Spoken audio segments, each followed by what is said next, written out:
लोगोफोर नोंथांमोनखौ नेचार पाब्लिकेशनाव बरायबाय। लोगोफोर दिनै बे भिडिअआव नोंथांमोननि थाखाय आं मोनसे जोबोद एक्सपेक्टेड कुइसन्सफोर लाबोनो नागिरदों। बे कुइसना मानि सायाव जे जा बिटिसिआव एग्रिकालचार डिपार्टमेन्टआव मोनसे रिक्रुटमेन्ट आरो बेवहाय मोनसे कम्पिटिटिभ एग्जाम जानो थांगासिनो दङ। दा बे एग्जामिनेसन एबा एग्रिकालचार डिपार्टमेन्टनि जानाखि इन्टारभिउ बा रिटेन एग्जामिनेसन जागोन, दा बेनि सायाव सोनारनानै आङो बे भिडिअखौ बानायनाय जादों।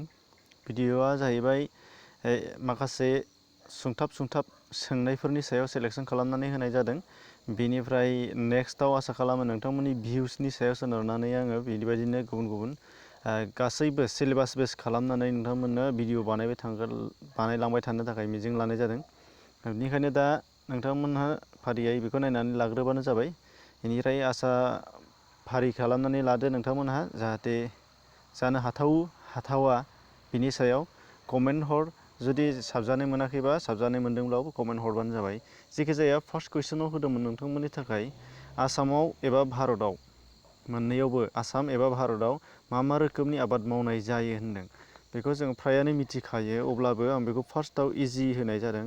बे जाहैबाय आसामाव रबि फसल आरो खरिफ फसल आरो मोनसेया जायद फसल, मोनथाम रोखोमनि आबाद मावनाय जायो।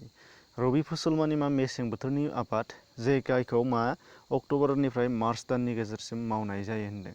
अक्ट'बरनिफ्राय मार्च दाननि गेजेराव जाय आबादखौ मावो बेखौ रबि फसल। खरिफ फसल माखौ बुङो? दैज्लां बोथोरनि हथात जुलाइनिफ्राय अक्ट'बर दानसिम बेखौ मावनाय जायो। दाना जायद फसल माने मा? बे दैज्लां आरो मेसें मोननैबो बोथोराव जाय आबादफोरखौ मोनो, बै आबादफोरखौ जायद फसलनि थाखोआव खोख्लैनाय जादों। दा बेयाव नोंथांमोना साननो हागौ, सोंनाय आरो फिननाय डाइरेक्ट मानो बानायो? दा बेबायदि बानायनाय जायाखै, टिमखौल' नोंथांमोननो होनानै आखायाव लानाय जादों। ओंखायनो नोंथांमोनहा बेखौ सिन्था खालामनो नाङा, जेरैखि जाया कुइसन फैबानो जाबाय आरोखि। ओंखायनो टिमखौल' नोंथांमोनहा लाबानो जाबाय, बेहाय टिमसो मोननाय जाहैगोन। बेनिफ्राय नुनो मोन्दों भारतनि दाब जायगायाव जायगा सोलायनाय आबादनि मुङा मा? हथात जोंनि भारतआव आबाद मावनायनि थाखोआ गुबुन गुबुन, पारमानेन्टलि मावो आरो माखासेया जायगा सोलायनानै मावो, मिक्सिं एबा गलाय गथाय आबाद मावो। बेनि सोमोन्दै आं उनाव भिडिअ बानायलांगोन, बेखौ आं बुंखांखाबाय। दा बाहाय दाब जायगायाव जायगा सोलाय आबाद मावनायखौ मा मुङै मिथिनाय जायो, बेखौ नोंथांमोननो मोननै मोनथाम बिदिन्थि होनानै गाहायाव अपसन होनानै सोंनो हागौ। जेरै आसामाव जायगा सोलाय आबाद मावनायखौ जुम आबाद होननानै बुङो।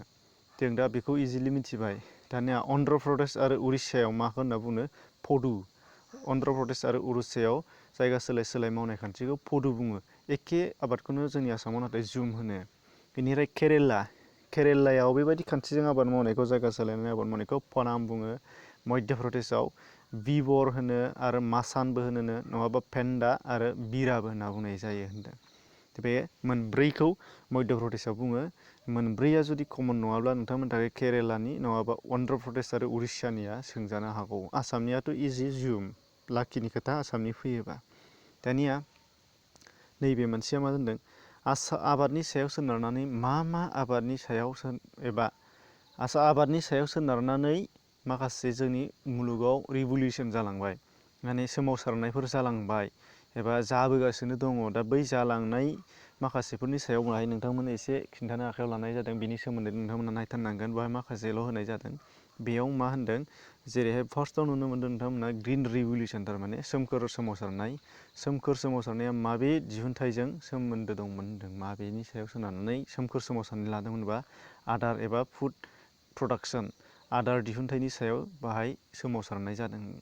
बेनिफ्राय गोमो सोमावसारनाया माखौ होनदों? येल्ल' रिभलिउसना थाव हारिनि आबाद दिहुननायनि थाखाय, माने अइल सीड्स दिहुननायनि थाखाय होनदों।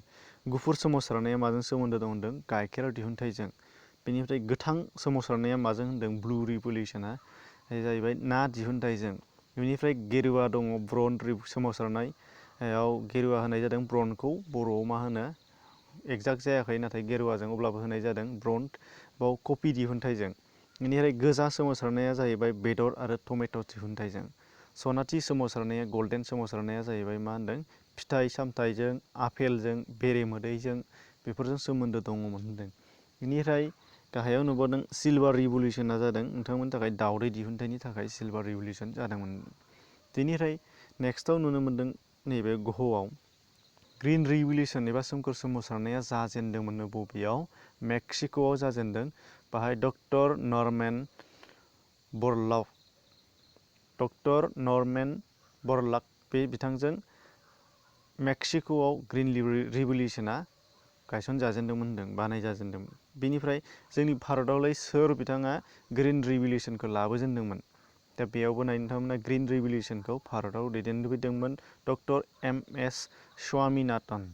डक्टर एम.एस. स्वामीनाथना बिथाङा ग्रीन रिभलिउसनखौ जोंनि भारतआव बानायजेनदोंमोन।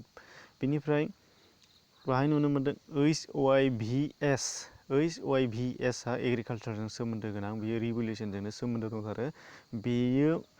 बेनि आबुं महरा मा होनदों? दा बेयो फैनो हागौ, अब्ला बेयो मा जाबाय? हाई यील्डिं भेराइटि सीड्स बेखौ नोंथांमोना गोसोआव ला। बेनिफ्राय नैबे इजिथार, जोबनायाव गोरलैथार FCIनि आबुं मुं फुड कर्प'रेसन अफ इन्डिया, बेखौ हाखायो बयबो। ओमफ्राय दानिया बेजोंनो लोगोसे मोनसे सोफादेरबावनाय जादों नैबेहाय नोंथांमोननि थाखाय। बेथ' कमन जाखायोखा मोनफ्रोमबो एग्जामावनो। गुबुन गुबुन आबाद दिहुननायाव भारतनि जायगा, माने भारतनि रेंक, इन्डियानि रेंकआ बबे बबे आबाद दिहुननायाव मायाव पजिसनाव दङ बेखौ नायनांगोन आरोखि, मा रेंकआव। जेरै माइआव दङ नैथि, साहायाव दङ सेथि, खुसेराव दङ नैथि, थालिराव दङ सेथि, थाइजौआव दङ सेथि, आपेलाव थामथि, खुन एबा कटनाव दङ नैथि, मैसो गाइखेरनि दिहुननायाव सेथि, फाथोआवबो सेथि, बेनिफ्राय गमाव नैथि आरो टमेट'आव नैथि होनदों। दा बेयावहाय माखासे आबादफोरखौ नोंथांमोननो होनो हानाय जायाखिसै, बेखौ नोंथांमोना सिन्था खालामनो नाङा। जायफोर दिहुनथायाव, आबादाथ' एभ्रिथिं हिसाब गैयि आबाद मावो, नाथाय जायफोर दिहुनथायाव जोंनि पजिसना टप रेंकआव दङ, हथात फार्स्ट नङाबा सेकेन्ड पजिसनाव दङ, बेखौल' बाहाय होनाय जादों। आरो बेबायदियाल' कुइसना फैथावो एग्जामाव।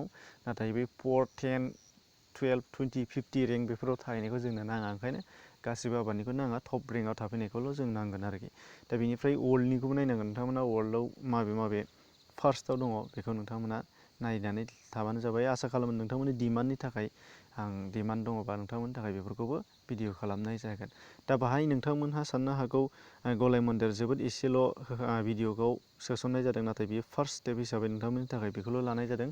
बेनि मोनफ्रोमबो आं दा होनायनि स्टेप मोनफ्रोमबो कुइसनानो मोनफा मोनफा भिडिअजों सोमोन्दो भिडिअ खालामनानै फोसावजायो, बेखौ आं मिथिखागौ।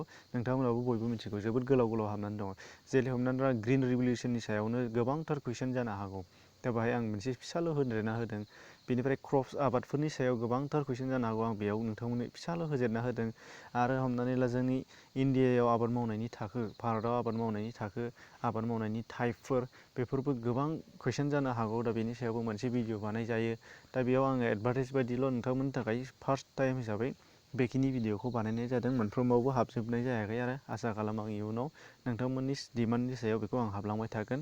अब्ला लोगोफोर, नोंथांमोनहा चेनेलाव दिनैसो फैदोंबा साबस्क्राइब खालामाखैबा खालाम, नटिफिकेसन बेलखौ थुनानै हो। दिनैनि भिडिअआ बेखिनियानोमोन। नोंथाङा एग्जाम होआ, गुबुना एग्जाम होयोबा शेयार खालामना होबानो जाबाय। एसेनोसै, गोजोन्थों।